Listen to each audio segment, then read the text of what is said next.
You have been doing Christianity alone, and it is costing you more than you realize. On the surface, it looks like loneliness, that low-grade ache that follows you home from church, the sense that nobody truly knows you, that you are carrying things you were never meant to carry by yourself, that you could disappear from most people's lives and the gap would close in a week. But go deeper. It is costing you spiritually. Faith practiced in isolation stops growing. There is no one in your life close enough to see your blind spots before they become fractures. No one calling you higher when you start drifting. No brotherhood of iron.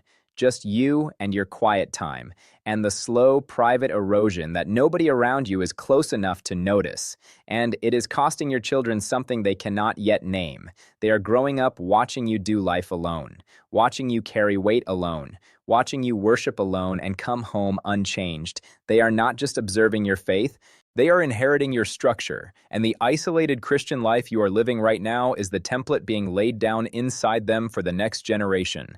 That is not a small thing, but here is the cost that hits the deepest. Every year that passes in isolation is a year not spent building what you were called to build. The deeper life, the real community. The Acts 2 reality you feel stirring every time you read it. It does not get closer by itself.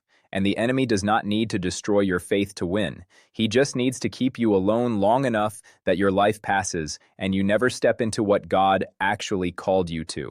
That is the cost most believers do not calculate until it is too late. Subscribe now because this channel exists to break the isolation and hand you the blueprint for what comes next. The people are gathering. The build has already begun. This is not extreme. This is not crazy. We were meant to live this way.